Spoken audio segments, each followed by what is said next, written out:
मेरे बच्चों, welcome to another session of O level chemistry. और आप जानते हैं कि जो सेक्शन हमारा हम पढ़ रहे हैं, this is one of the most important and significant part of chemistry. अब इस सिलसिले में आज जो टॉपिक हम शुरू करने जा रहे हैं वो इस इनऑर्गेनिक सेक्शन का अगेन एक बहुत ही तगड़ा, हाईली कंसेप्चुअल चैप्टर है। और जाहिर है कि आप सब ने, जो स्कूल गोइंग स्टूडेंट्स हैं, उन्होंने कभी ना कभी इस चैप्टर का नाम सुन रखा है या इस चैप्टर की दहशत आपके दिमागों में बैठी होती है। चैप्टर का नाम है इलेक्ट्रोकेमिस्ट्री। अब सवाल ये है कि सर, क्या ये चैप्टर एक्चुअली बहुत मुश्किल चैप्टर होता है? हमने क्या सुना है इसके बारे में, और क्या एक्चुअली ऐसा ही है? तो याद रखें, जैसा कि आपने कहा कि आपने नोटिस किया कि इन ऑर्गेनिक केमिस्ट्री में अब तक आप जो पढ़ रहे हैं, आप, उम्मीद करता हूं आपने लास्ट क्लास में पास पेपर्स भी देखे थे, तो क्या अंदाजा हुआ कि in organic chemistry is purely concept. If you have a concept, clear cut concept आपके पास हो, तो आपके लिए ये करना बिल्कुल भी मुश्किल नहीं होता, बल्कि चीजें रिलेटिवली ज्यादा आसान है। यस और नो? चाहे वो पीरियोडिक टेबल की बात हो, चाहे वो रिएक्टिविटी की बात हो, चाहे एक्सट्रैक्शन की बात हो, ये सारे चैप्टर्स जो है हाईली कंसेप्चुअल। अब अल्लाह की इजाजत से उम्मीद करके कि इस चैप्टर के अंदर भी हम जो है वो अच्छा ही परफॉर्म करेंगे। एंड मुझे ये बताते हुए बड़ी खुशी होती है कि अगर आप मेरे यूट्यूब चैनल पे मुझे फॉलो करते हैं, तो one of the most viewed जो चैप्टर्स हैं, जिसके कमेंट्स हंड्रेड्स की तादाद में है, जिस पर बच्चों ने हमेशा ये फीडबैक दिया कि सर, आपसे पढ़ने के बाद क्लैरिटी आई है, तो ये उनके फीडबैक की बेसिस में मैं कह सकता हूं कि इंशाल्लाह इलेक्ट्रोकेमिस्ट्री का एक्सपीरियंस आपका पहले जैसा भी रहा हो, पहले जो भी कंफ्यूजन रही हो, जिस तरह से हम इसको करेंगे, इंशाअल्लाह अज़्ज़ा वजल, अल्लाह ने चाहा तो ये बहुत अच्छे से समझ में आ जाएगा। अच्छा, पढ़ते हुए हो सकता है कि ये चैप्टर आपको लगे कि बड़ा है, लेकिन मार्क माय वर्ड्स कि जब मैं ये चैप्टर एंड करूंगा ना, तो एंड करने के बाद जब मैं इस चैप्टर का रिव्यू करूंगा, तो आपको एक पेज के, वन पेज के ऊपर इसका पूरा रिव्यू नजर आ जाएगा। तो ये चैप्टर असल में कंसेप्चुअली तो बहुत छोटा है, लेकिन क्योंकि जब हम पहली पहली दफा पढ़ रहे हैं, तो टू मेक श्योर कि हर एक चीज हमें अंडरस्टैंड हो रही है या नहीं हो रही, या मुझे ये चीज मेक श्योर करनी होती है कि मेरा बच्चा हर एक बात को समझ में आ पा रहा है या नहीं पा रहा, उसके लिए थोड़ा सा हमें इस चैप्टर को जो है ना वो एग्जाम्पलरी लेवल पर थोड़ा डिटेल में डिस्कस करना होगा। तो इट मे साउंड कि यार ये चैप्टर काफी लंबा हो रहा है, लेकिन एक्चुअली जब ये चैप्टर कंक्लूड होगा, तो यू विल रियलाइज कि ये चैप्टर कोई बहुत ज्यादा बड़ा या लेंदी चैप्टर नहीं था। खैर, एग्जाम पॉइंट ऑफ व्यू से अगर मैं इस चैप्टर की स्कोरिंग आपके सामने रखूं, तो बेटा this chapter is primarily target of MCQs. Out of 40 आपको एटलीस्ट 2 एमसीक्यूज इस चैप्टर से नजर आते हैं। 2 एमसीक्यूज आपको इस चैप्टर से आउट ऑफ 40 नजर आते हैं। और मोर ओवर, जो थ्योरी है आपकी, थ्योरी में सॉलिड मार्क्स का चैप्टर है ये। यानी थ्योरी के अंदर सॉलिड मार्क्स आपको मिलते हैं इस चैप्टर से, बेयर मिनिमम 3, मैक्सिमम 4 मार्क्स। तो 3 to 4 मार्क्स आपको थ्योरी में मिल जाएंगे, और 2 मार्क्स आपको एमसीक्यूज में मिल जाएंगे।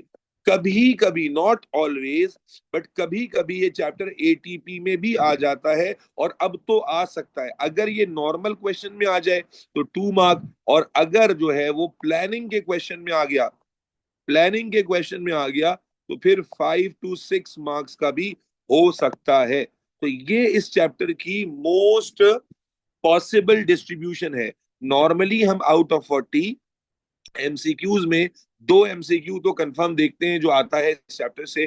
थ्योरी आती है सॉलिड मार्क्स की, यानी इधर you do it correct, average marking नहीं है, लंबे लंबे आंसर्स नहीं है, रीजंस नहीं है, बल्कि इधर यू नो इट और यू डोंट नो इट। और फिर एटीपी के अंदर भी 1 से 2 नंबर का इसमें सवाल आ जाता है, और अगर प्लानिंग का क्वेश्चन इस पर आ गया, अभी तक तो नहीं आया है, but it is one of the ideal topic जो एटीपी में पूछा जा सकता है, तो फिर 5 to 6 मार्क्स का भी ये टॉपिक आ सकता है। अब मेरा बच्चा शुरू करते हैं अल्लाह का नाम लेकर। आपके जहन में पहले जो बातें भी हैं, मैं ये सजेस्ट करूंगा कि उन्हें आप जहन से एक तरफ कर दें, और दोबारा से एक फ्रेश फाउंडेशन के ऊपर बेस करके हम स्टार्ट कर रहे हैं। देखो बेटा, आप फिजिक्स में पढ़ते हो कि एनर्जी की कई फॉर्म्स होती हैं। आयशा, शिजा, दिव्या, ताहा, तलहा, आसिफ, लक्ष्य, एनर्जी की कई फॉर्म होती हैं। जिनमें से एक फॉर्म है इलेक्ट्रिकल एनर्जी। इसी तरह एनर्जी की एक और फॉर्म है केमिकल एनर्जी। तो just to give you a detail idea कि हम इस चैप्टर में क्या पढ़ने वाले हैं, तो बेटा इस चैप्टर में हम पढ़ेंगे कि किस तरह से इलेक्ट्रिकल एनर्जी को कन्वर्ट किया जाता है केमिकल चेंज लाने के लिए। या यूं समझ ले, एनर्जी को मैं यूं कर लेता हूं, इस चैप्टर का अगर लेआउट में तुम्हें समझाऊं तो इस चैप्टर में हम दो चीजें सीखेंगे। पहला, इलेक्ट्रिकल एनर्जी को यूज करके केमिकल चेंज कैसे लाया जा सकता है, इलेक्ट्रिकल एनर्जी को यूज करके केमिकल चेंज कैसे ला सकते हैं। और दूसरा एस्पेक्ट में हम सीखेंगे कि केमिकल चेंज के थ्रू इलेक्ट्रिकल एनर्जी कैसे प्रोड्यूस की जा सकती है। दोबारा समझिएगा, हम इस चैप्टर में सीखेंगे कि इलेक्ट्रिकल एनर्जी के थ्रू केमिकल चेंज कैसे ला सकते हैं और केमिकल चेंज के थ्रू इलेक्ट्रिकल एनर्जी कैसे प्रोड्यूस कर सकते हैं। ये दो मेजर लर्निंग्स हम इस चैप्टर में करने वाले हैं। बेटा मेरे साथ साथ याद होता जाना चाहिए, everybody who is taking the class, आपको मेरे साथ साथ याद करना है बेटा, इस इंतजार में नहीं रहना कि घर जाके रिवाइज करना है, ना ना ना। सही है जी। तो इस चैप्टर के दो हिस्से हैं, इलेक्ट्रिकल एनर्जी का कन्वर्जन केमिकल एनर्जी में और केमिकल चेंज के थ्रू इलेक्ट्रिकल एनर्जी प्रोड्यूस करना। तो मेरे बच्चों, पहला टारगेट इस चैप्टर का है, जो मेजर टॉपिक है, दैट इज इलेक्ट्रोलिसिस। इलेक्ट्रोलिसिस पहला जो टॉपिक है इस चैप्टर का, पहला जो टारगेट है इस चैप्टर का, वो क्या है बेटा? Process of electrolysis. यही इस चैप्टर का मेजर टॉपिक है। As the name suggest, electrical energy को कह रहे हैं, लिसिस का मतलब ब्रेक डाउन, लिसिस का मतलब ब्रेक डाउन। तो इलेक्ट्रिकल एनर्जी को यूज करके केमिकल ब्रेकडाउन प्रोड्यूस करना इलेक्ट्रोलिसिस कहलाता है। मोटी मोटी बात, इलेक्ट्रोलिसिस क्या होगा? इलेक्ट्रिकल एनर्जी को यूज करके केमिकल चेंज लाना, इलेक्ट्रिकल एनर्जी को तोड़कर कंज्यूम करके केमिकल चेंज लाने का अमल क्या कहलाएगा भाई? इलेक्ट्रोलिसिस कहलाएगा, जो इस चैप्टर का पहला टॉपिक है। तो मेरे बच्चे, आपको रट्टा नहीं मारना, बल्कि टर्म पर गौर करना है। इलेक्ट्रोलिसिस से शुरू करने जा रहे हैं। तो इलेक्ट्रोलिसिस को अगर हम बिल्कुल सुपरफिशियली डिस्क्राइब करें तो हम क्या कहते हैं भाई? The process in which electrical energy is used to bring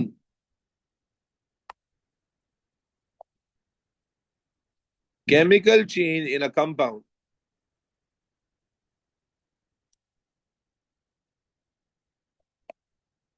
Electrolyte is called electrolysis. हमने क्या लिखा है भाई इलेक्ट्रोलिसिस का डेफिनेशन? वो प्रोसेस जिसमें हम इलेक्ट्रिकल एनर्जी को यूज करेंगे और इसको यूज करके किसी कंपाउंड में, जिसे हम यहाँ इलेक्ट्रोलाइट कहने वाले हैं, इलेक्ट्रोलाइट कहने वाले हैं, the process in which electrical energy is use to bring chemical change in a compound, जिसको हम इलेक्ट्रोलाइट कहते हैं, इज कॉल्ड इलेक्ट्रोलिसिस। वो प्रोसेस जिसमें हम इलेक्ट्रिकल एनर्जी को यूज करते हैं, किस लिए बच्चों?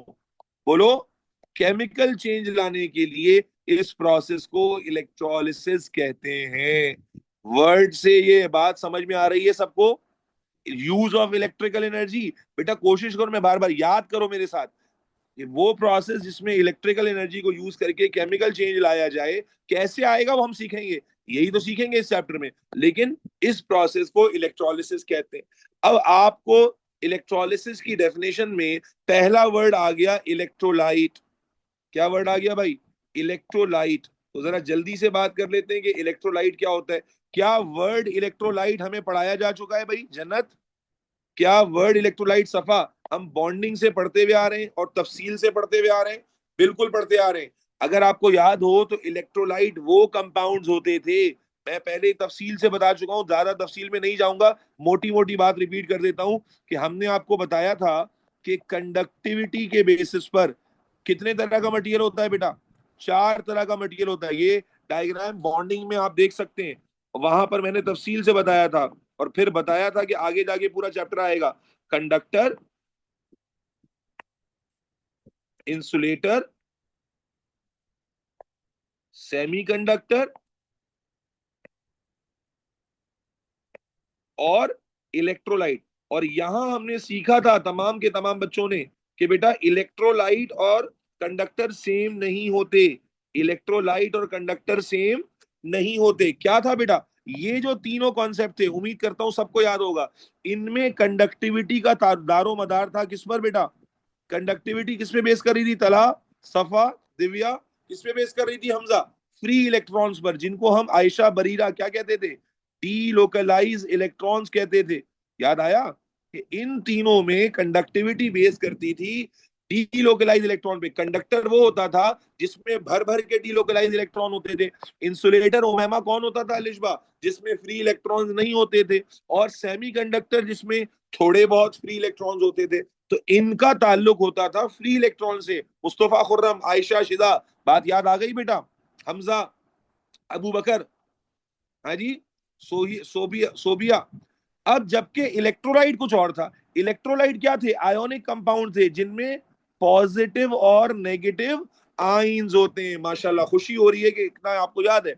पॉजिटिव नेगेटिव आइन होते हैं जो सॉलिड स्टेट में करंट को कंडक्ट, बोलो बेटा, सॉलिड स्टेट में करंट को कंडक्ट नहीं करते थे। लेकिन जब हम उन्हें उकाशा, मेल्ट कर देते हैं या पानी में डिसॉल्व कर देते हैं, तो फिर ये आइंस क्या हो जाते थे बेटा? फ्री। याद आया? देखो, जो बात पढ़ी हुई है ना, वो आप मुझे बताओगे तो मुझे ज्यादा खुशी होगी। हमने कहा इलेक्ट्रोलाइट का डिफरेंस होता है। इलेक्ट्रोलाइट अलग है, ये अलग है। इलेक्ट्रोलाइट और कंडक्टर सेम नहीं होता। इलेक्ट्रोलाइट वो कंपाउंड्स होते हैं जिनमें पॉजिटिव और नेगेटिव आइन हो, क्योंकि फिजिक्स हमें सिखाती है कि करंट की कंडक्टिविटी के लिए हमें सिर्फ इलेक्ट्रॉन नहीं, कोई भी चाहिए। क्या? कोई भी क्या चाहिए? कोई भी चलेगा क्या? Free charge. अयान साहब, इलेक्ट्रॉन करंट की कंडक्टिविटी के लिए हमें फ्री चार्ज चाहिए। अब चाहे वो फ्री चार्ज इलेक्ट्रॉन की फॉर्म में हो, चाहे वो पॉजिटिव और नेगेटिव आइन की फॉर्म में हो। तो इलेक्ट्रोलाइट में हमने क्या पढ़ा था? वो कंपाउंड्स जिनमें सॉलिड स्टेट में करंट कंडक्ट, बोलो, नहीं होता। लेकिन जब हम इन्हें मोल्टन स्टेट में ले जाते हैं या इनको पानी में डिसॉल्व कर लेते हैं, यानी एक्वस स्टेट में ले जाते हैं, तो इनमें करंट कंडक्ट हो जाता है। क्या रीजन था? याद करो भाई भाषा। रीजन ये था कि सॉलिड स्टेट में पॉजिटिव और नेगेटिव आइन होते तो हैं, लेकिन वो टाइटली क्या हुए हुए होते हैं? पैक हुए हुए होते हैं। याद है? कौन सी फोर्स से पैक हुए हुए होते हैं? चार्जेस के दरमियान कौन सी फोर्स होती है? सब कुछ लिखवा दूंगा दोबारा से। कौन सी फोर्स होती थी? Electro static force of attraction. याद आया भाई? बॉन्डिंग पढ़े हुए कुछ ज्यादा दिन तो नहीं हुए मुस्तफा, खुर्रम, शिजा, कि हमने कहा सॉलिड स्टेट में करंट कंडक्ट नहीं करते। भाई कंडक्टर जो होता है वो सॉलिड स्टेट में करंट कंडक्ट करता है या नहीं करता? कॉपर वायर सॉलिड स्टेट में ही करंट कंडक्ट करेगा ना। लेकिन इलेक्ट्रोलाइट में हम क्या कहते हैं कि सॉलिड स्टेट में करंट कंडक्ट नहीं हो रहा होता। क्यों नहीं हो रहा होता? कि पॉजिटिव नेगेटिव आइन जो होते हैं वो बाइंड होते हैं, टाइटली पैक्ड हुए हुए होते हैं इलेक्ट्रोस्टैटिक फोर्स से। मैंने इसकी एग्जांपल पहले भी दी थी कि तुम मेरी क्लास ले रहे हो और मैंने तुम्हें पकड़ कर रखा हुआ है, तो अगर कोई तुम्हें बाहर से आवाज देता है तुम नहीं जाओगे। लेकिन अगर मैंने तुम्हें छोड़ दिया है, फ्री छोड़ दिया, और अब तुम्हें बाहर से कोई बुलाता है, भाग के जाओगे, दौड़ के जाओगे। बिल्कुल इसी तरह सॉलिड स्टेट में, देखो केमिस्ट्री में रेपिटेशन शुरू हो गई ना। मैंने कहा था केमिस्ट्री जैसे जैसे कंटेंट पढ़ते जाओगे चीजें रिवाइज होती जाएंगी। तो सॉलिड स्टेट में करंट कंडक्ट नहीं करते, लेकिन जब आप इन्हें मोल्टन स्टेट में ले जाते हैं या एक्वस स्टेट में ले जाते हैं, तो ये जो आइंस टाइटली पैक थे, ये क्या हो जाते हैं बेटा? फ्री हो जाते हैं। और जब ये फ्री हो जाते हैं तो क्या ये रेडिली कंडक्ट करेंगे करंट? यस और नो? बिल्कुल करेंगे। तो मेरे बच्चे, इलेक्ट्रोलिसिस के प्रोसेस से शुरू किया है। इलेक्ट्रोलिसिस के नाम पर गौर करो, साथ साथ याद करते जाओ। क्या है इलेक्ट्रोलिसिस? इलेक्ट्रिकल करंट को यूज करके केमिकल चेंज लाना कंपाउंड के अंदर, जिसे हम क्या कहते हैं? इलेक्ट्रोलाइट। सवाल आया इलेक्ट्रोलाइट क्या है, तो हमने कहा इलेक्ट्रोलाइट को दोबारा से डिफाइन कर लेते हैं। इलेक्ट्रोलाइट को कंटिन्यू कर लेते हैं। दोज कंपाउंड्स, दोबारा लिखने में कोई हर्ज नहीं है, those compounds which do not conduct current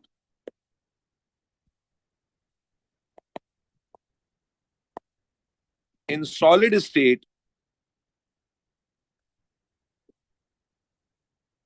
but they do conduct current in molten or aqueous state are called। ये चैप्टर के शुरू में ही थोड़ी थोड़ी ना डेफिनेशन है, इसके बाद चैप्टर में डेफिनेशन नहीं है। सारा चैप्टर जो है ना बड़ा टेक्निकल तरीके से चलेगा। फिर अगर आपको रीजन याद हो तो रीजन क्या होता था इन सॉलिड स्टेट। हाँ भाई शिजा आयशा महानूर, क्या रीजन होता था? Oppositely charge ions. यहां कंडक्टिविटी इलेक्ट्रॉन की वजह से, बोलो भाई, कंडक्टिविटी इलेक्ट्रॉन्स की वजह से नहीं होती। Oppositely charge ions are tightly packed. Theory में आता है ये। किस तरह पैक होते हैं? By strong Mubashra, strong electrostatic forces of attraction and are not free to conduct current। जबकि अगर आप मोल्टन स्टेट की बात करते हैं तो, या एक्वस स्टेट की बात करते हैं तो क्या होता है? इन मोल्टन और एक्वस स्टेट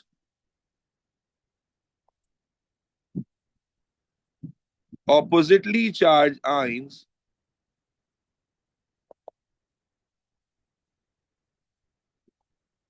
become free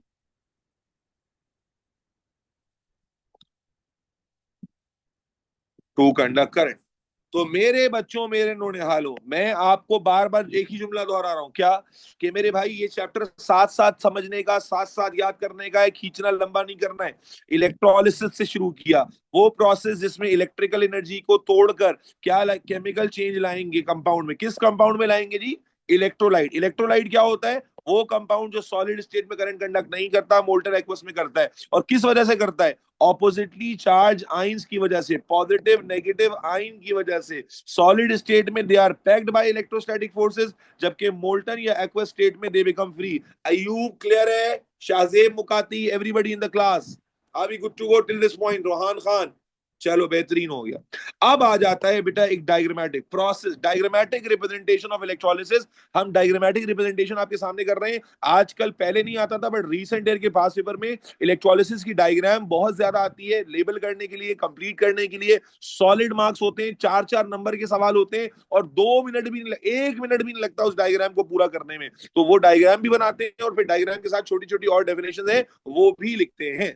ठीक है, तो मेरे बच्चे हेडिंग बनाओ, डायग्रामेटिक रिप्रेजेंटेशन ऑफ इलेक्ट्रोलिसिस। अच्छा, बच्चे समझते हैं कि इलेक्ट्रोलिसिस कोई बहुत टेक्निकल प्रोसेस है। आपने बेटा ये सोचकर पढ़ना है इस चैप्टर को कि ये प्रोसेस आप अपने घर में कर सकते हो। अभी क्लास के बाद आप अपने घर में ये प्रोसेस कर सकते हो इंशाअल्लाह अज़्ज़ा। सारा सामान आपके घर में मौजूद है। अगर मेरी टीम, जुल्करनैन साहब कोई मौजूद है क्लास में? अगर हैं तो भाई जरा अरेंज करो, सेटअप, कोशिश करो अगली क्लास के अंदर जो है ना वो हम इलेक्ट्रोलिसिस करके दिखाएं बच्चों को। वैसे तो बहुत ही सिंपल प्रोसेस होता है, बिल्कुल कर सकते हैं। तो मेरे बच्चे अज्यूम करना, इसका इंटरेस्ट बढ़ जाएगा तुम्हारा कि कैसे होगा घर में। तो बेटा आपको घर में चाहिए सबसे पहले एक अदद कंटेनर। ये कंटेनर किसी भी मटेरियल का हो सकता है, प्रेफरेबली इंसुलेटर हो तो बेहतर है। यानी ग्लास ले लो, प्लास्टिक का बाउल है ना घर में? इमेजिन करो घर में करनी है तो कैसे करोगे? प्लास्टिक का बाउल है ना घर में? बिल्कुल है। तो आप ये कंटेनर ले लो, और इस कंटेनर को जिसमें हम ये प्रोसेस करेंगे, इसे हम कहते हैं इलेक्ट्रोलिटिक सेल। सेल कहते हैं चेंबर को, सेल कहते हैं कंटेनर को। तो इस कंटेनर को जिसमें हम ये प्रोसेस करेंगे उसे कहते हैं इलेक्ट्रोलिटिक सेल। कोशिश करें ये प्रोसेस घर में ट्राई कर। ठीक है जी, सबसे पहले तो आपने ये ले लिया। उसके बाद मेरे बच्चे आपको यकीनन आपके घर में क्या कोई मेटल या कंडक्टिंग नेचर का प्लेट मौजूद है? क्या आपके घर में लोहे के पीसेस या तांबे के पीसेस आपको मिल जाएंगे या नहीं मिल जाएंगे? बिल्कुल मिल जाने चाहिए। तो आपने क्या करना है, आपने कम से कम दो, ज्यादा भी ले सकते हो, कम से कम दो अदद जो है ना वो स्ट्रिप्स ले लेनी है मेटल की, कंडक्टिंग स्ट्रिप्स। ठीक है, कंडक्टिंग स्ट्रिप्स ये भी आपके घर में मौजूद है। ठीक है जी। और उसके बाद उन स्ट्रिप्स को आपने कनेक्ट करना है वायर के साथ, वायर भी है घर में मौजूद, यस और नो। और इन वायर्स को फिर आपने बैटरी से, डीसी सप्लाई जो कि बैटरी की होती है, डायरेक्ट करंट वाली source, DC supply battery, battery से कनेक्ट करना है। सर स्विच में नहीं कनेक्ट कर सकते डायरेक्ट, स्विच में, स्विच में भी कर सकते हैं, लेकिन अगर आपने नॉर्मल स्विच के साथ कनेक्ट किया तो मजा नहीं आएगा, ऑब्जर्वेशन मजेदार नहीं होगी। क्योंकि नॉर्मल जो करंट स्विच में आता है, फिजिक्स इन्वॉल्व हो जाएगी। वो कौन सा करंट होता है, एसी करंट होता है। एसी करंट में क्या होता है, फ्लक्चुएशन होती है। अब मेरा मकसद यहाँ फिजिक्स पढ़ाना नहीं है, लेकिन जो नॉर्मल स्विच में करंट आता है वो एसी करंट होता है, उसमें फ्लक्चुएशन होती है, उस पर ऑब्जर्वेशन मजेदार नहीं बनेगी। मजेदार ऑब्जर्वेशन आएगी बैटरी पर। अब सवाल ये कि सर बैटरी कहां से लाएं, तो एक तो घर में पेंसिल सेल होगा, पेंसिल सेल में मजेदार ऑब्जर्वेशन नहीं आएगी क्योंकि करंट बहुत कम होगा। तो आपको या तो वो मोटा वाला सेल होता है ना, मोटा वाला, जो मोटा वाला सेल आता है किसी बड़े खिलौने में डलता है, या तो वो ले लो, या उससे ज्यादा बेहतर है घर में बाइक है, बाइक, बाइक में छोटी सी बैटरी लगी होती है, या गाड़ी है ना अब्बा के पास, गाड़ी में बड़ी सी बैटरी होती है बेहतरीन, गाड़ी वाली बैटरी से कर लो तो मजा ही आ जाए। गाड़ी वाली बैटरी से कर लो, वीआईपी सेटअप हो जाएगा। समझ आ रही है बात। सैफ कह रहे हैं कैन वी यूज ग्रेफाइट, बेटा we can use any conducting plate. हम कोई भी कंडक्ट, ग्रेफाइट कंडक्टर होता है या नहीं होता, बिल्कुल होता है, तो हम ग्रेफाइट भी यूज कर सकते हैं। ठीक है जा, समझना मेरे बच्चे। तो आपने क्या किया, समझ गए, एक कंटेनर लिया, इसे हम कह रहे हैं इलेक्ट्रोलाइटिक सेल, और फिर इस कंटेनर में बेयर मिनिमम कितनी स्ट्रिप्स का यूज करना है कंडक्टिंग, दो का। और इनको हम कहते हैं बेटा इलेक्ट्रोड्स। क्या कहते हैं, इलेक्ट्रोड्स। ये हमारे क्या हैं, इलेक्ट्रोड्स। ये किसी भी कंडक्टिंग मटेरियल के यूज हो सकते हैं। फिर आप जानते हो कि बैटरी के दो टर्मिनल होते हैं, पॉजिटिव और नेगेटिव। जिस इलेक्ट्रोड को आप पॉजिटिव टर्मिनल से कनेक्ट करते हैं उसे हम कहते हैं एनोड। जिस टर्मिनल को आप पॉजिटिव, सॉरी, जिस स्ट्रिप को आप पॉजिटिव टर्मिनल से कनेक्ट करते हैं उसे हम कहते हैं एनोड, और जिसे हम नेगेटिव टर्मिनल से कनेक्ट करते हैं उसे कहते हैं कैथोड। अब यहां पर समझना बहुत ज्यादा कंफ्यूजन पैदा होती है, क्योंकि आप एटॉमिक स्ट्रक्चर में एक कंसेप्ट पढ़कर आते हैं कैटाइन और, बोलो, कैटाइन और एनाइन वाला, याद है, कैटाइन एनाइन। तो अगर आपको याद हो तो cation was a positive ion और A9 was a negative ion, जबकि यहां क्या है, anode is a positive electrode and cathode is a negative electrode. Can you see that. आपको यहां पर थोड़ा स्पीड गौर करना है। मनाल, ये बच्चे बड़े भंड मार देते हैं, क्या भंड मार देते हैं कि मेरे बच्चे, हम एक अभी पढ़ रहे हैं कैथोड और एनोड।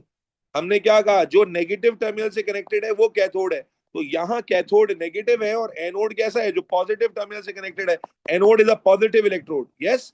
लेकिन हम पीछे क्या पढ़कर आए, कैटाइन आयन, कैटाइन और एनाइन।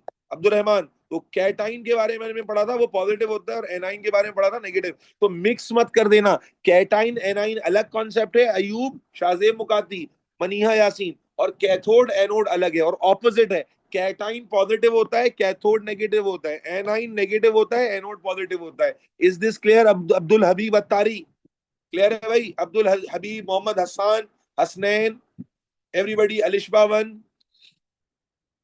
चले, अब आपने मेरे बच्चे जिस इलेक्ट्रोड को कनेक्ट किया नेगेटिव से उसको कैथोड कह दिया, जिसको पॉजिटिव से कनेक्ट किया उसको एनोड कह दिया, बैटरी के साथ कनेक्ट कर दिया, और अब आपने डालना है इसमें इलेक्ट्रोलाइट। क्या डालना है भाई, इलेक्ट्रोलाइट। तो इलेक्ट्रोलाइट क्या करूं मैं, सॉलिड फॉर्म में डाल दूं या मोल्टन या एक्वस फॉर्म में डालूं। जाहिर है कि मुझे इसको या तो मोल्टन फॉर्म में डालना पड़ेगा या एक्वस। सर सॉलिड फॉर्म में क्यों नहीं डाल सकते, सर सॉलिड फॉर्म में क्यों नहीं डाल रहे, क्योंकि सॉलिड फॉर्म में डालेंगे तो करंट की कंडक्टिविटी ही नहीं होगी, सर्किट कंप्लीट ही नहीं होगा, यस और नो। सर्किट को कंप्लीट करने के लिए, या तो ये मुझसे 2-3 साल पहले बच्चे ने पूछा कि सर ये हमेशा आप इसको यूं क्यों दिखाते हैं। मैंने कहा अच्छा मुझे बताओ मैं कैसे दिखाऊं, कह रहे सर सॉलिड दिखा दें। तो वो बेचारा ये रियलाइज नहीं कर पा रहा था कि अगर मैं सॉलिड फॉर्म में ले लूंगा तो सर्किट ही कंप्लीट नहीं होगा, क्योंकि फ्री चार्ज ही नहीं है। तो या तो ये मोल्टन फॉर्म में होगा, यस और नो, या ये एक्वस फॉर्म में होगा? अबे हाँ ना बोल यार, अरे बोल यार। चल मेरा भाई, तो आए, ये डायग्रामेटिक सेटअप समझ में आ गया? सारी चीजें घर में अवेलेबल है या नहीं है? अब आप कहें सर इलेक्ट्रोलाइट घर में नहीं है। क्या नहीं है घर में? इलेक्ट्रोलाइट भाई बिल्कुल है। कौन सा इलेक्ट्रोलाइट? इंतहाई सस्ता इलेक्ट्रोलाइट घर में मौजूद है, एंड दैट इज नमक। अरे नमक है ना घर में, NaCl। तो आपके पास मौजूद, अब नमक को मेल्ट तो नहीं कर सकोगे, लेकिन पानी में तो घोल सकते हो ना नमक को। तो इसका मतलब है कि ये प्रोसेस आप नमक वाले पानी से कर सकते हैं। और मजा पता है कब आएगा? मजा आएगा जब आप गाड़ी वाली बैटरी इस्तेमाल करें। और मजा पता है उससे भी ज्यादा कब आएगा? कि जब आप अपनी बहनों और भाइयों को जमा कर लें और एक बार ये पूरा सेटअप लगाएं, और सेटअप लगा के सॉलिड नमक डाल दें। पहले सॉलिड नमक में अपनी उंगली डाल के दिखा दें कि कुछ भी नहीं हो रहा। सॉलिड नमक में अपनी उंगली डाल के दिखाएं कि कुछ भी नहीं हो रहा, और फिर उस नमक में डाल दें पानी। और पानी डालने के बाद फिर अपनी बहन या भाई का हाथ पकड़कर इस पानी में डाल दें। तो फिर इंशाल्लाह आप देखेंगे होगा जादू, कि जो करंट आपको नहीं लगा, इंशाल्लाह वो आपकी बहन और भाई को जबरदस्त तरीके से लगेगा। यस और नो? भाई कंटेंट बनाना है, रिकॉर्ड करना है, ठीक है? यूट्यूब चैनल पे DNA पे बहुत दिन से कोई कंटेंट लेक्चर के अलावा आ नहीं रहा है। लेक्चर के अलावा कंटेंट नहीं आ रहा DNA पे। अब हमें कंटेंट चाहिए, अब किसी एक आग को कुर्बानी देनी पड़ेगी। समझ आ गई बात?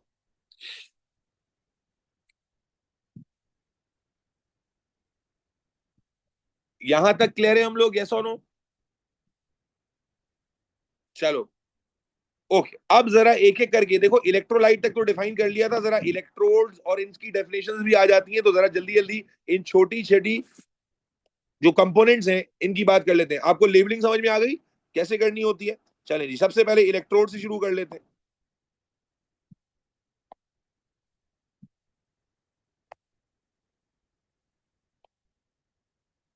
Strips slash plates of conducting nature used in process of electrolysis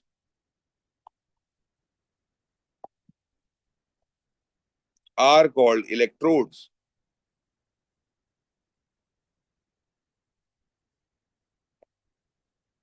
Anode, cathode.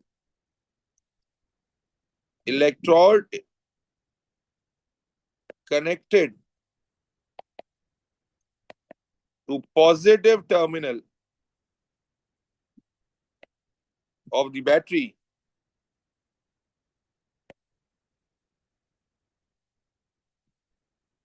and electrode, बेटा यहां तक याद हो रहा है सबको? Connected to negative terminal.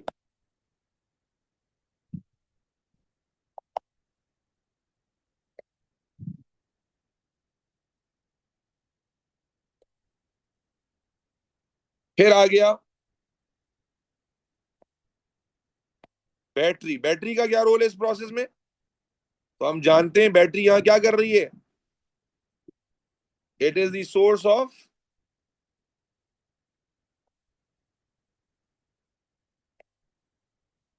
Of direct current. Direct current का मतलब DC करंट, जो कि एक ही मैग्नीट्यूड से फ्लो करता है। Source of direct current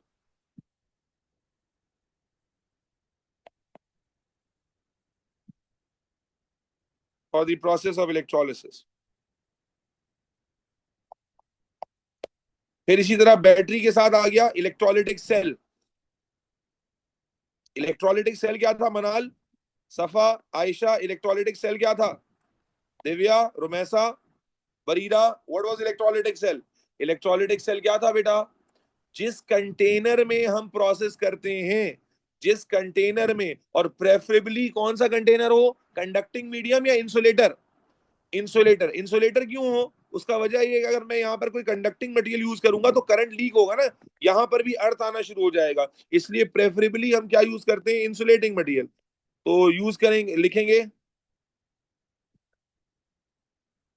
the system slash container in which electrolysis is carried out. Talha बात समझ में आ रही है? तलहा से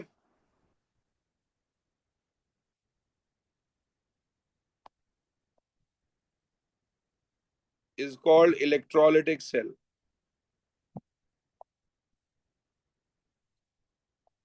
Preferably insulating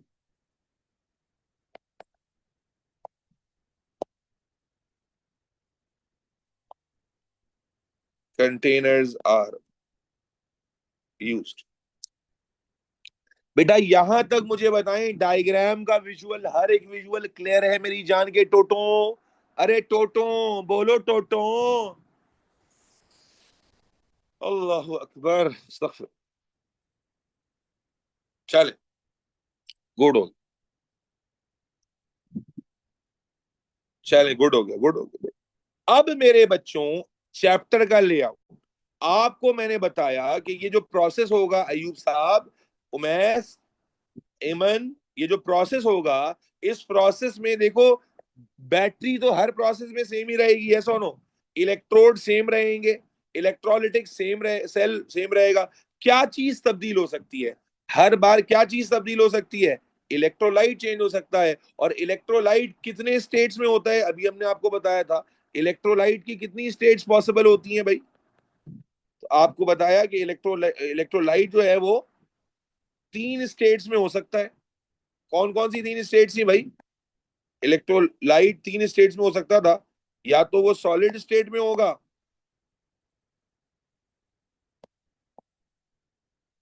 या वो मोल्टन स्टेट में होगा, या फिर वो एक्वस स्टेट में होगा। जन्नत क्लास में मौजूद है, जन्नत पार्टिसिपेट करें अगर मौजूद है तो। या तो सॉलिड स्टेट में होगा, या मोल्टन स्टेट में होगा, या एक्वस स्टेट में होगा। अभी हमने बात की कि भाई सॉलिड स्टेट में हो तो करंट कंडक्ट नहीं करता। इसका मतलब ये हो गया कि सॉलिड स्टेट में तो प्रोसेस ही नहीं होगा। तो इसका मतलब प्रोसेस होने की पॉसिबिलिटी बस दो ही जगह है, या तो मोल्टन स्टेट में या एक्वस स्टेट में। यस और नो बच्चा? बेहतरीन हो गया। तो अब इसी बात पर हेडिंग बना लीजिए, इलेक्ट्रोलिसिस ऑफ मोल्टन। मनाल तुम्हें समझ में आ रहा है? मनाल बहरा कारसाज, मनाल बहरा, इलेक्ट्रोलिसिस ऑफ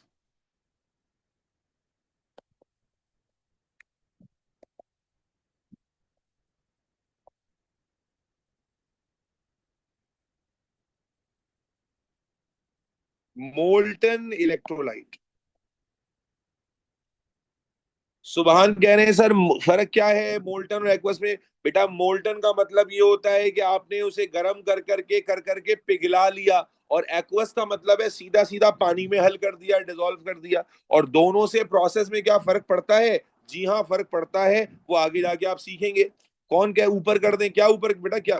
देखो मैं भी आपके साथ दिख रहा हूं, मेरी राइटिंग स्पीड को मैच करने की कोशिश करो।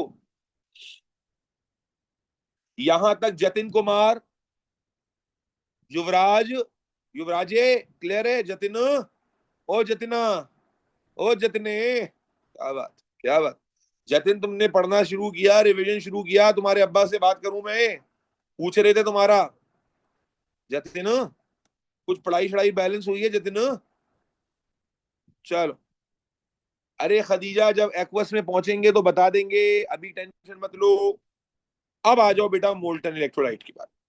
देखो मेरा बच्चा, पहले तो इस मोल्टन टॉपिक में हमने ये सीखना है कि किसी भी कंपाउंड की इलेक्ट्रोलिसिस जब लिखनी होती है या प्रोसेस होता है, तो उसमें क्या स्टेप्स होते हैं। अब मेरी बात को गौर से सुनना, जो मैं आप, क्योंकि देखो इसके बाद जब मैं आगे मोल्टन के बाद तुम्हें एक्वस में ले जाऊंगा या आगे और अलग अलग केसेस कराऊंगा ना, तो उन तमाम केसेस में मैं बार बार पूरा प्रोसेस लिख नहीं पाऊंगा। मैं ये मानकर चलूंगा कि तुम्हें लिखना आ गया है। तो इसका मतलब ये हुआ कि हमें यहाँ पहले टॉपिक में मोल्टन इलेक्ट्रोलाइट के अंदर हमें बहुत ध्यान से चीजों को सीखना है और अब पक्का करना है। एक बार चीजें सीख ली, पक्का कर ली, फिर आगे वो रेपिटेशन बार बार इसको और ज्यादा जो है ना सॉलिड कंसेप्ट बना देगी इंशाल्लाह ताला। याद रखो कि भाई आप अज्यूम कर लें कि भाई मोल्टन इलेक्ट्रोलाइट का मतलब क्या है। मतलब ये है कि आपने इलेक्ट्रोलिसिस का प्रोसेस करने का इरादा किया, और जब आपने ये इरादा किया तो आपने किया ये कि आपने, अल्लाह आपका भला करे, ये पूरा सेटअप लगा दिया। और ये पूरा सेटअप लगाने के बाद अब जाहिर है आपको कोई इलेक्ट्रोलाइट चाहिए था। तो let's just to start with, let's consider let's consider NaCl as your first electrolyte. हम NaCl से शुरू कर रहे हैं, ठीक है, जो कि एक आयोनिक कंपाउंड है, आप जानते हैं। And now right now we have assume that we have taken this compound in molten form और aqueous form. Obviously molten form. अभी हमने गरम गरम इसको मोल्टन फॉर्म में इस कंटेनर में डाला है। Is this clear? Is this clear? आय हाय, आय हाय। पानी पी लूं जरा मैं? रुको जरा, पानी पीने दो, पानी।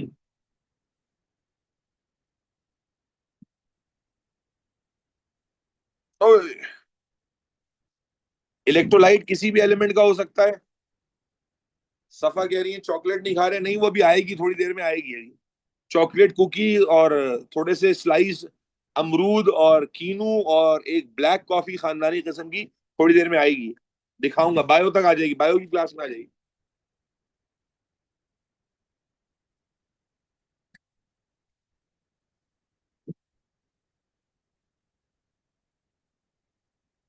अल्हम्दुलिल्लाह। तो भाई आपका रोजा है, मेरा थोड़ी है।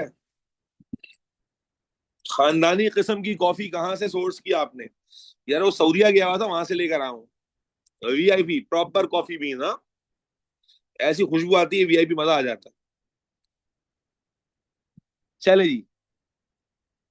पॉज के पीली क्या बोल रही हो मनाल? अच्छा भाई, अब मेरी बात को गौर सुनना बेटा। हमने सारा सेटअप डाला, मोल्टन NaCl डाला और करंट ऑन कर दिया। क्या किया? बैटरी से करंट क्या कर दिया? ऑन कर दिया। सर इलेक्ट्रोलाइट किसी भी एलिमेंट का हो सकता है? बेटा एलिमेंट का नहीं होता यार अहमद, TPN। इलेक्ट्रोलाइट कंपाउंड होता है मेरी जान। किसी भी एलिमेंट का, एलिमेंट का तो इलेक्ट्रोलाइट होता ही नहीं है, कंपाउंड है। Compound positive negative ion ionic compound होते हैं जानू। जान के टोटे एलिमेंट कंडक्टर एलिमेंट होते हैं, इलेक्ट्रोलाइट एलिमेंट नहीं होते, इलेक्ट्रोलाइट कंपाउंड होते हैं। Is this clear? चलो, अब मेरे बच्चे जैसे ही हमने करंट ऑन किया, मेरा बच्चा इलेक्ट्रोलिसिस में टोटल तीन, वैसे तो चार होते हैं, इलेक्ट्रोलिसिस में टोटल तीन स्टेप्स होते हैं। इलेक्ट्रोलिसिस में टोटल तीन स्टेप्स होते हैं। तीन, कितने स्टेप्स होते हैं? तीन, जो लिखना आपको आने चाहिए। टोटल तीन स्टेप्स होते हैं। सबसे पहला स्टेप जो इलेक्ट्रोलिसिस में लिखा जाता है, यानी जैसी आप करंट ऑन करेंगे, सबसे पहला स्टेप जो आप ऑब्जर्व करोगे उसको हम कहते हैं स्टेप ऑफ आयोनाइजेशन। क्या कहते हैं भाई? आयोनाइजेशन। आज के बचे हुए वक्त में मैं चाहता हूं कि तुम आयोनाइजेशन लिखना सीखो। टोटल कितने स्टेप्स में लिखना है? प्रोसेस तीन। पहला स्टेप क्या होता है? हमेशा आयोनाइजेशन याद रखो, थ्योरी में आता है तो ये सब लिखना आना चाहिए। अब आयोनाइजेशन क्या है, आए देखते हैं। आयोनाइजेशन का मतलब है कि जैसे ही आप करंट ऑन करोगे ना, तो इलेक्ट्रिकल एनर्जी की वजह से ये जो कंपाउंड में पॉजिटिव और नेगेटिव आइंस हैं, ये सेपरेट हो जाएंगे। क्या हो जाएंगे? सेपरेट। दोबारा से आयोनाइजेशन कोई रॉकेट साइंस वाला स्टेप नहीं है बेटा रोमेसा। बल्कि क्या है कि जब आपने इलेक्ट्रोलाइट लिया है, जो भी इलेक्ट्रोलाइट लिया है, उस इलेक्ट्रोलाइट में जैसे ही करंट पास होगा तो उसके पॉजिटिव और नेगेटिव आइंस क्या हो जाएंगे बेटा? बोलो, अलग। क्या ये अलग करना बहुत मुश्किल है? कोई माइक्रो सर्जरी है कि जो आप नहीं कर सकते? सफा तुम्हारे इमोशन मुझे सुनाई दे रहे हैं, तुम अलग से ज्यादा जुदा जुदा पे जा रही हो ना। ये तुम्हारी अम्मी को बुलाता हूं मैं, समझ आ रही ना? ये लड़की जो है वो जुदाइयों की बातें कर रही है, ये मैं समझ रहा हूं। सफा सुधर जाओ, रमजान आने वाले हैं। चले जी। तो आयोनाइजेशन कैसे लिखनी होती है मेरे बच्चे? आयोनाइजेशन कैसे लिखनी होती है कि जो आपके इलेक्ट्रोलाइट होगा उसके पॉजिटिव और नेगेटिव चार्जेस को क्या कर देना है? अलग कर देना है। आए जरा इसकी प्रैक्टिस करते हैं। शिजा, नॉर्थ वाली शिजा और नॉर्थ वाली वो है मानूर, जरा अटेंडेंस लगाओ। आए जरा मल्टीपल प्रैक्टिसेस करते हैं। फिजा फायजा मौजूद है, चलो भाई। फॉर एग्जाम्पल मैं कहता है NaCl नहीं है, के एफ की इलेक्ट्रोलिसिस हो रही है, के एफ की। तो के एफ की आयनाइजेशन कैसे लिखते, बोलो भाई। के एफ की आयनाइजेशन कैसे लिखते, बोलो। के को अलग कर देते। अब बेटा ये सब ने करना है साथ साथ, जरा हड हरामी का सबूत नहीं देना है, करना है, ताकि जो है वो करना आ जाए, लिखना है। मैं थोड़ी होऊंगा एग्जाम में, के अलग कर दिया, एफ अलग कर दिया, क्लियर। मैं कहूं बताओ भाई, एमजीओ की, अगर मैं एमजीओ की आयनाइजेशन कर रहा हूं तो कैसे करूंगा भाई। एमजी पर चार्ज होता है +2, ओ पर चार्ज होता है -2। मैं क्या करूंगा, सिंपल, एमजी को अलग कर दूंगा और O-2 को अलग कर दूंगा। यस और नो। मैं कहता हूं भाई, मुझे बताएं, CaCas की आयोनाइजेशन कैसे करेंगे, बोलो। CaS की आयोनाइजेशन कैसे करेंगे, तो कैल्शियम पर चार्ज होता है +2, सल्फर पे होता है -2। कैसे करेंगे भाई, बोलो। Calcium +2, sulphur -2। Irreversible arrow, reversible arrow भाई, इरिवर्सिबल नहीं, रिवर्सिबल का एरो लगा रहे हैं। क्यों लगा रहे हैं रिवर्सिबल का एरो, आप देख रहे हो ना कि पॉजिटिव नेगेटिव आइन है, तो दे हैव द टेंडेंसी कि वो वापस भी कंबाइन हो सकते हैं, इसलिए यहां रिवर्सिबल का एरो लगा लगा के लिख रहा हूं। ज्यादा टेक्निकली करेक्ट है ये, ठीक है। अच्छा अब बेटा पैटर्न समझो, पैटर्न। अच्छा मुझे बताओ, अगर मैं यूं लिखता, अल्लाह आपका भला करे, MgCl2। हाँ भाई, MgCl2 की आयनाइजेशन कैसे लिखते, Mg पर चार्ज कितना है जल्दी से बताओ, +2, और Cl पर होता है -1। तो Mg+2 को अलग कर देते और Cl को अलग कर देते। लेकिन Cl कितने हैं भाई, 2 Cl हैं, तो ये अलग हो जाते, तो लिखते 2Cl-, Cl2 नहीं, 2Cl-। ये जो नंबर है भाई, 2 क्लोराइड है, तो हम 2 क्लोराइड को ऐसे लिख लेते। आगे चलो, अगर मैं तुमसे कहता Na2O, सोडियम ऑक्साइड की आयोनाइजेशन लिखो, तो कैसे लिखते भाई। सोडियम पर चार्ज ग्रुप से पता चल जाता है +1 है, और ऑक्सीजन पे -2। कैसे लिखते भाई, 2 सोडियम +1। सबको आना चाहिए समझ में, Ayan, oxygen -2, Mustafa Khurram, 2 sodium +1, oxygen -2। ठीक है जी। इसी तरह बेतहाशा एग्जाम्पल हम कर सकते हैं। मैं कहता MgBr2 की आपने आयनाइजेशन लिखनी, कैसे लिखते, बोलते जाओ। MgBr2 की, तो मैग्नीशियम पर +2 चार्ज, चार्ज भी लगाओगे, और Br पर -1, लेकिन क्या लिखते, Br या 2Br, 2Br लिखते। बेटा देखो रट नहीं सकते इसको, ये मैं आपको सिखाने के लिए इतनी एग्जांपल दे रहा हूं। समझ आ रही है बात। अगर मैं आपसे कहता, चलो थोड़ा एक स्टेप आगे बढ़ते हैं, मैं कहता कैल्शियम ऑक्साइड की इलेक्ट्रोलिसिस लिखो, क्या लिखते, कैल्शियम पर चार्ज होता है, बोलो बेटा मनाल, +2 और ऑक्सीजन में -2। तो कैसे लिखते हैं, calcium +2 and oxide -2। Oxide, charge लाजमी लगाओगे यहां पर, चार्ज के बगैर नहीं, आयनाइजेशन है, आई लिखोगे, ठीक है। अच्छा जी, आप कहते हैं भाई, आप एक स्टेप आगे बढ़ जाए, AlCl3। हाँ भाई, तो एल्यूमिनियम पर +3 चार्ज होता है, Cl पर -1 होता है। तो बताइए कैसे लिखेंगे, बताइए कैसे लिखेंगे। एल्यूमिनियम +3 अलग लिख लेंगे, और बोलो 3Cl- अलग लिख लेंगे। है भाई, क्यों लिख रहे हैं 3Cl-, लॉजिक सबको क्लियर है। 100 से ऊपर बच्चा क्लास में बैठा हुआ है, हाँ जी, बॉन्ड ब्रेकिंग है लिशबा, ठीक है। यानी आयोनाइजेशन में क्या करना है, बस कंपाउंड को अलग करके लिख देना है। बताओ, तुम कहते हो इलेक्ट्रोलिसिस बहुत मुश्किल है, क्या ये मुश्किल है निकम्मो, अलग करके लिख देना क्या मुश्किल है। अच्छा एक और एग्जांपल देखो, एग्जामिनर कहता है Mg3N2, ओए ओए ऐसी खतरनाक एग्जांपल आ गई। मैग्नीशियम पर चार्ज कितना होता है, +2, नाइट्रोजन पर होता है -3। बताओ कैसे लिखोगे, मैग्नीशियम कितने हैं, 3 है, तो ये हो जाएगा 3Mg+2। और नाइट्रोजन कितने हैं, 2 हैं, तो ये हो जाएगा 2N-3। एवरीबडी गेटिंग दिस और नॉट। चलें जी, आखिरी एग्जांपल देखें, मैं आपके सिलेबस से भी ऊपर ऊपर की एग्जांपल दे रहा हूं, लेकिन बात यह है कि होता तो एक ही तरीके से है ना भाई। एल्यूमिनियम पे +3 चार्ज है, ऑक्सीजन पे -2। बताओ बेटा कैसे होगा इलेक्ट्रोलिसिस, बोल, एनालाइजेशन कैसे करोगे। एल्यूमिनियम पर +3 चार्ज है, अब इसके बाद भंड नहीं मारना, ऑक्सीजन पे -2 चार्ज है। एल्यूमिनियम कितने थे, 2 थे, और ऑक्सीजन कितने थे, 3। तो you will write it like this. ये बात समझ आ रही है या नहीं आ रही है। तो आपने क्या देखा, कह रहा फिफ्थ वाला समझ में नहीं आया क्या भाई, फिफ्थ वाले में कुछ नया कर दिया क्या मैंने? 1 2 3 4 5, क्यों भाई समझ में क्यों नहीं आया भाई? MgCl2 में क्या मसला था भाई? Mg पर चार्ज है +2, Cl पर होता है -1, ग्रुप 7 का एलिमेंट है। फिफ्थ लास्ट, 1 2 3 4 5, ये MgBr2, ये भी तो वही है। Mg पर चार्ज होता है +2, Br पर होता है -1। तो आपने, और 2 Br थे तो यहाँ 2 लिख दिया, 2 Br। भाई चार्जेस तो पचासों दफा कहीं जगह जगह आ चुके हैं ना, अब तो याद हो जानी चाहिए। रिएक्टिविटी पढ़ चुके हो, है ग्रुप 1 पीरियोडिक टेबल पढ़ चुके हो, सब कुछ तो पढ़ चुके नल्लो, याद क्यों नहीं है? ठीक है, ये चार्जेस तो मैंने तुम्हारी सहूलत के लिए बता दिए, यहां पर चार्जेस लाजमी दिखाने हैं। बेटा क्या ये आयोनाइजेशन लिखने का तरीका समझ में आया या नहीं आया? क्या ये सारी आयोनाइजेशन लिखने का तरीका समझ में आया? क्या करना है, what is the rocket science behind it, कि आपने कंपाउंड को, उसके पॉजिटिव नेगेटिव आइन को अलग करके दिखा देना है बस। क्लियर?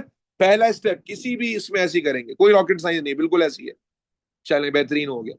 अब इसका मतलब अगर ऊपर वाली डायग्राम में चले, तो जब हम करंट पास करना शुरू करेंगे तो Na के जो आइंस है, NaCl का कंपाउंड जो है वो ब्रेक डाउन हो जाएगा। Na के बहुत सारे क्या बन जाएंगे बेटा? Positive ion. और Cl के बहुत सारे क्या बन जाएंगे? Negative ion. है भाई, बहुत सारे Na के क्या बन जाएंगे? Positive ion. और बहुत सारे Cl के क्या बन जाएंगे? Negative ion. और जाहिर है, अगर मेरा बच्चा, आप में जरा सी अकल और शऊर बाकी है, तो आप जानते हो कि ये एनोड है, और एनोड को आपने बैटरी के पॉजिटिव टर्मिनल से कनेक्ट किया था, और कैथोड को आपने बैटरी के नेगेटिव टर्मिनल से कनेक्ट किया था। तो जैसे ही ये चार्जेस सेपरेट होंगे, क्या ऑपोजिट प्लेट्स इन्हें अट्रैक्ट कर सकती हैं, इन फ्री चार्जेस को? यस और नो? बिल्कुल कर सकती हैं। कौन किसको अट्रैक्ट करेगा? कोई इसमें रट्टा मारने की जरूरत नहीं है। Positive ions would be attracted towards, बोलो भाई, negative electrode, and negative ions which would be attracted automatically towards positive electrode. कोई रॉकेट साइंस है क्या इसमें? भाई आइंस आयोनाइजेशन में क्या हुआ, पॉजिटिव नेगेटिव आइन बने। अब बनने के बाद जतिन कुमार, युवराज, क्या होगा? Positive ions would be attracted towards negative electrode, and negative ion would be attracted towards, बोलो, पॉजिटिव इलेक्ट्रोड। बहुत अच्छा। कैथोड क्या करेगा? कैटाइन को अट्रैक्ट करेगा। एनोड क्या करेगा? एनाइन को अट्रैक्ट करेगा। यस और नो? क्या बात है भाई, क्या बात है भाई, वाह वाह वाह वाह वाह वाह। इसका मतलब ये हो गया, अगर मैं यहां पर लिखना शुरू करूं एक एक करके, तो मुझे मेरे बच्चे तुम बता सकोगे या नहीं बता सकोगे कि सोडियम कहां जाएगा? कैटाइन कहां जाएगा? कैथोड पर। और एनाइन कहां जाएगा? एनोड पर। और यही होगा हर केस में, पॉजिटिव आइन कहां जाएगा? कैथोड पर। और नेगेटिव आइन कहां जाएगा? एनोड पर। कोई मसला? क्लियर हो गया? अब ये आइंस अपने अपने इलेक्ट्रोड की तरफ अट्रैक्ट होंगे, और अट्रैक्ट होकर वहां पहुंच गए। तो अब हम देखेंगे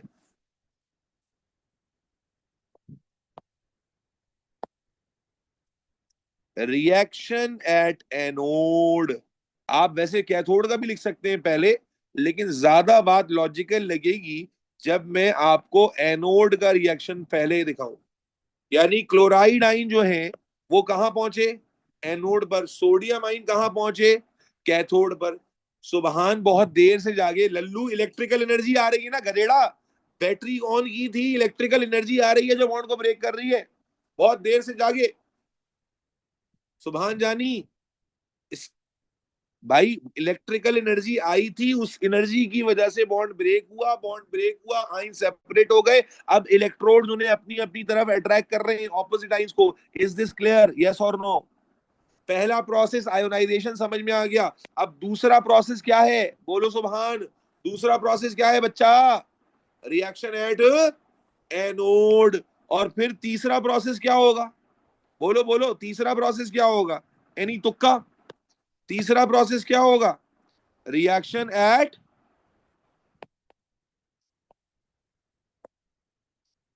कैथोड। बस, सिंपल, सिंपल सी बात है। तो इलेक्ट्रोलिसिस को लिखा जाता है 3 स्टेप्स में। पहला स्टेप होता है आयोनाइजेशन, दूसरा स्टेप होता है रिएक्शन एट एनोड, तीसरा स्टेप होता है रिएक्शन एट कैथोड। यानी पहले आइन सेपरेट होते हैं, सेपरेट होने के बाद पॉजिटिव आइंस नेगेटिव इलेक्ट्रोड की तरफ, और नेगेटिव आइन किस तरफ जाते हैं, पॉजिटिव। मेरा उमर उमर नवाज जाग गया, उमर कह रहा है सर 11th समझा दें, 1 2 3 4 5 6 7 8 9 10 11, ये लास्ट वाला, इसमें मैंने कौन सा कुछ अलग किया जो मैं समझाऊं बच्चा, बताओ मुझे। आयोनाइजेशन में क्या करना बताया मैंने, फर्स्ट स्टेप, कौन सा फर्स्ट स्टेप, NaCl, ये, अरे कौन सा क्या समझा दूं,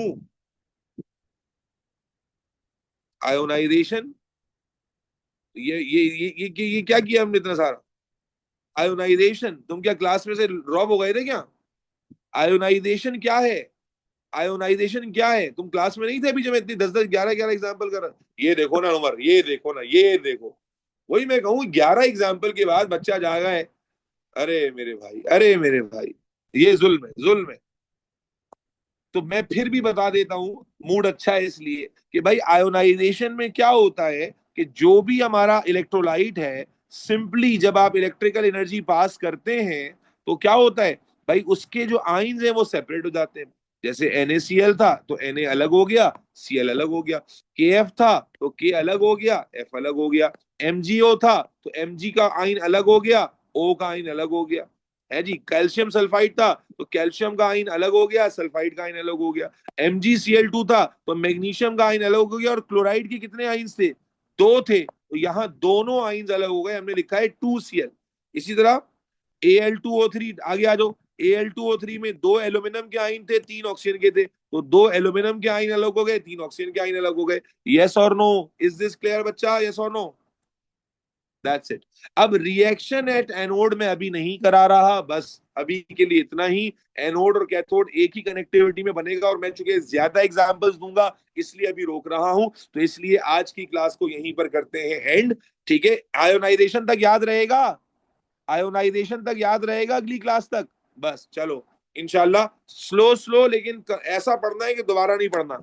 ठीक है, चलें, बायो की क्लास में मिलते हैं 10 मिनट के बाद।